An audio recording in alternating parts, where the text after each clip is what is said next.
Audio Jungle.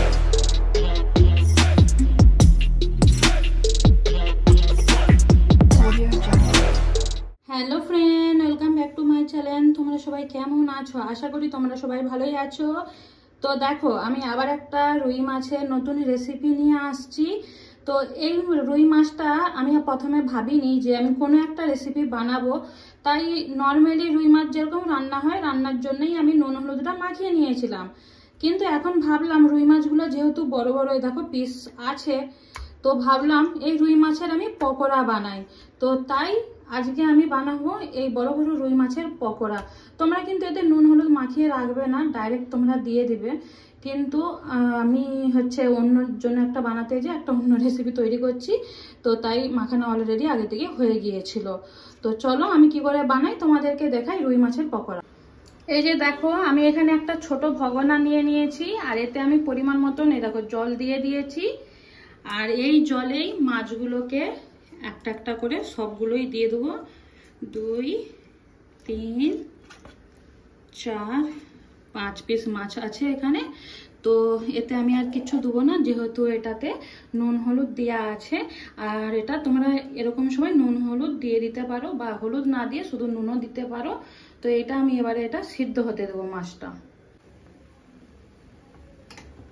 এই যে দেখো, মাছগুলো কিন্তু আমার সিদ্ধ হয়ে গেছে। এবারে গ্যাসটাকে আমি বন্ধ করে দিয়ে মাছগুলো ঠান্ডা করতে দেব। এই মাছগুলোকে ঠান্ডা করব, ঠান্ডা করে এই যে মাছগুলোকে বাছবো। আর এই যে কাঁটাগুলো যে আছে, এই যে এটা কাঁটা নেই, যেগুলো যেগুলো কাঁটা আছে কাঁটাগুলোকে বেছে ফেলে দেব। এই যে দেখো, মাছের কাঁটাগুলো বেছে নিয়েছি, এগুলো মাছ, এই যে কাঁটা। আর মাছগুলো বড় বড় ছিল বলে খুব একটা কাটা নেই, তাড়াতাড়ি বাছা হয়ে গেছে, যে এই এতগুলো কাটা বেরিয়েছে। আর এগুলো সাইড করে নেব। একটা বলে দেখো সব মাছগুলো নিয়ে নিয়েছি। এবারে পেঁয়াজ কুচি দিয়ে দেবো, আদা রসুন পেস্ট, কাঁচা লঙ্কা কুচি, ধনেপাতা কুচি, ধনে গুঁড়ো, জিরে। যেহেতু মাছের নুন ছিল তাই কম করে নুনটা দিলাম। 1 চামচ এরারুট, তোমরা কর্নফ্লোরও দিতে পারো, 2 চামচ দিয়ে দিলাম। এবারে আমি এটা হাতে করে ভালো করে মিক্স করে নেব। কিন্তু একটুকুনো জল যাবে না। এই যে দেখো, এটা কিন্তু আমি ভালো করে মাখিয়ে নিয়েছি। এবারে এই যে এরকম গোল গোল করব। এই এতটা পরিমাণে নিয়েছি। এই যে দেখো গোল করে নিয়েছি। তোমরা চাইলে কোনো রকমের শেপ দিতে পারো, আকার দিতে পারো। এই যে আমি গোল করে নিয়েছি, এরকম করে সবগুলোই গোল করে নেব। এই যে দেখো কতগুলো আমার পুরো 1 প্লেট ভর্তি করে হয়ে গেছে, আর গোল গোল করে বানিয়ে নিয়েছি। এবারে একটা আমি ব্যাটার তৈরি করব। এখানে দেখো আমি 2টো ডিম নিয়েছি। এই যে ডিমটাকে ফাটাবো।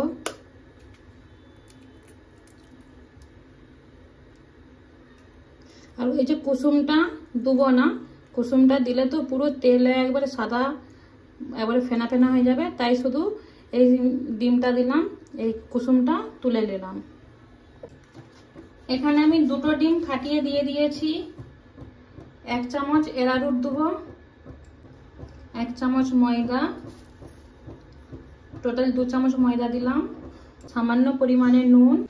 এবারে এটাকে ভালো করে ফেটিয়ে নেব। এটা দেখো গাঢ় হয়ে গেছে, এটা একটু পাতলা করার জন্য জল দিয়ে দেবো। আবার এটা ভালো করে ফেটিয়ে নেব। তো এটা দেখো ভালো করে ফেটানো হয়ে গেছে। পাতলা রেখেছি, খুব পাতলাও না খুব গাঢ়ও না, তো এরকম ব্যাটারটা রেখেছি। তো চলো এবারে ভাজি।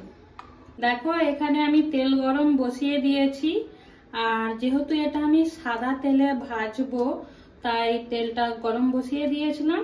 আর তেলটা আমার গরম হয়েও গেছে। আর এখানে দেখো এক এক করে অনেকগুলোই নিয়ে নিয়েছি। এই যেরকম ডুবাবো, আর ডুবিয়ে এই যে ভাজতে দিয়ে দেবো। আর এখানে গ্যাসটা পুরোটাই আমি কম করে রেখেছি, যাতে উপর উপর ভাজা হয়ে যাবে আর ভিতরে কাঁচা থাকবে, তাই গ্যাসটা কমিয়েই ভাজবো। দেখো এখানে আমি কিছুটা দিয়ে দিয়েছি। এবারে এটা হালকা করে একটু সরিয়ে নেব। আর এগুলোকে উল্টিয়ে দেব।